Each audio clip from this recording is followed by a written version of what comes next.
Ikaze kuri wowe udukurikiye muri aka kanya, twizere ko umeze neza, niba kandi utameze neza muri aka kanya, turagira tuti ntucike intege, ibuka ko ibyiza biri imbere, uyu munsi biranga, ejo bigakunda. Ikindi kandi wowe udukurikiye muri aka kanya, twizere ko wamaze gukora subscribe kuri iyi channel. Niba utarabikora turagushishikariza gukanda kuri subscribe, ayo magambo atukura ubona iburyo bwawe munsi y'iyi video. Iyo ubigenje utyo bituma ubasha guhora ugerwaho n'ibiganiro byacu tubategurira kenshi na kenshi. Nk'uko wamaze kubibona rero, uyu munsi tugiye kongera kuganira ku muryango. Umuryango dukunda kuwuvugaho kenshi cyane, wakwibaza uti se kubera iki? Ubundi umuryango ugira uruhare rukomeye cyane cyane mu mibereho y'abantu bose muri rusange. Uti gute? Ushingira kuki uvuga ko umuryango ugira uruhare rukomeye cyane mu mibereho y'abantu? Hari ibintu bifatika bigaragara bituma tubona ko umuryango ari uw'agaciro cyane. Mu muryango byaragaragaye ko ariho hantu heza cyane abana bashobora gukurira, bakazavamo abantu bafite ibitekerezo bizima cyangwa se bimwe twita indangagaciro nzima. Ikindi nanone, iyo igihugu gifite imiryango ikomeye, ni ukuvuga imiryango itarangwa n'imyiryane, imiryango ikundana, igihugu nacyo kirakomera.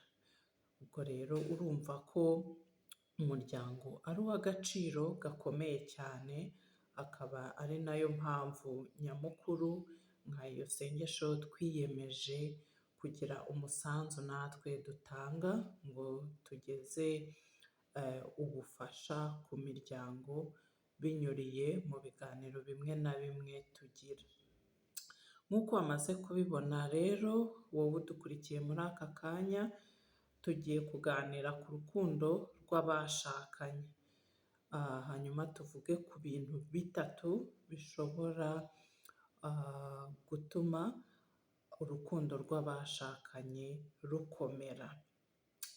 Ariko mbere y'uko tuvuga ibyo bintu bitatu ibyo ari byo, reka twibukiranye amagambo umuntu watangije ishyingiranwa bwa mbere yandikishije mu gitabo benshi tuzi cyitwa Bibiliya.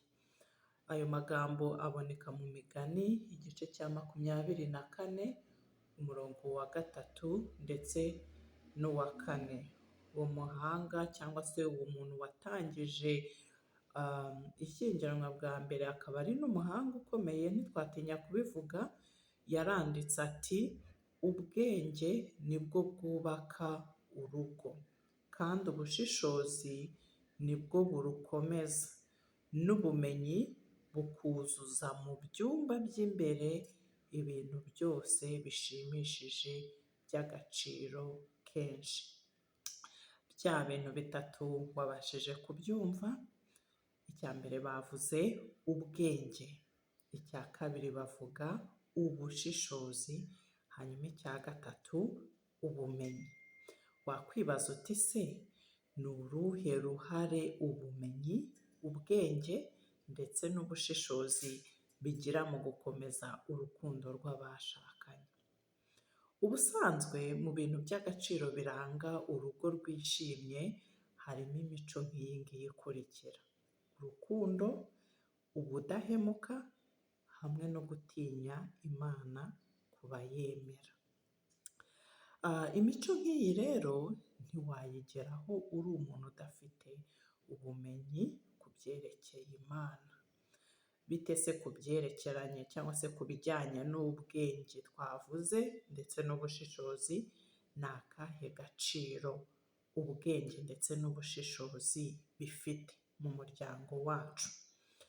kugira ngo umuntu akemure ibibazo ahura nabyo buri munsi mu muryango, dore ko nta muryango udahura n'ibibazo, bisaba kugira ubwenge, ni ukuvuga ubushobozi bwo gukoresha neza bwa bumenyi twavuze haruguru. Umuntu rero, umuntu uzi gushishoza neza agashobora gusobanukirwa ibitekerezo by'uwo bashakanye, abasha kumenya n'uko yumva amerewe. Iyo bimeze gutyo rero, urukundo rwabo rurakomera kandi ntacyapfa kurunyeganyeza. Nubwo ibibazo bitabura nk'uko twabivuze, ariko iyo umuntu abasha gushishoza neza, aba ashobora gusobanukirwa mugenzi we, akamenya icyo atekereza, akamenya n'uko amwitwaraho. Niba hari ibibazo bivutse rero, bakabasha no kubona uburyo bwiza babikemuramo, ntawuhungabanyije undi cyangwa se ntawatatse undi. Mu miryango myiza ikomeye, irimo ubwenge n'ubumenyi ndetse n'ubushishozi, iyo ibibazo bivutse ntabwo batakana hagati yabo, ahubwo bataka cya kibazo, akaba ari cyo barwana no gushakira umuti wacyo. Ni aha rero dushoreje ikiganiro cyacu cy'uyu munsi, twizere yuko wabashije kungukirwa nacyo. Niba ari uko bimeze, ntukihererane, ugisangize n'abandi, ukore share, ukore like. Niba hari inama kandi wumva watugira, igitekerezo se, uhawe ikaze, wabikora rwose ubinyurije muri comment. Tunezezwa no kumva ibitekerezo byanyu cyangwa se inama mutwungura. Ni aha rero dusoreje ikiganiro cyacu, naho ubutaha, kandi turakwifuriza gukomeza guhirwa n'ibyo ukora byose. Imana ikomeze ihire amaboko yawe, ubashe nawe gutera imbere. Abantu bose bamaze kugaragaza ko mudushyigikira kuri iyi sengesho, turabakunda cyane, ni iby'agaciro, bidutera inkunga yo gukomeza kugira imbaraga cyangwa se ubushake bwo gutegura ibiganiro nk'ibi ngibi. Naho ubutaha rero, ibihe byiza kuri mwese. Bye.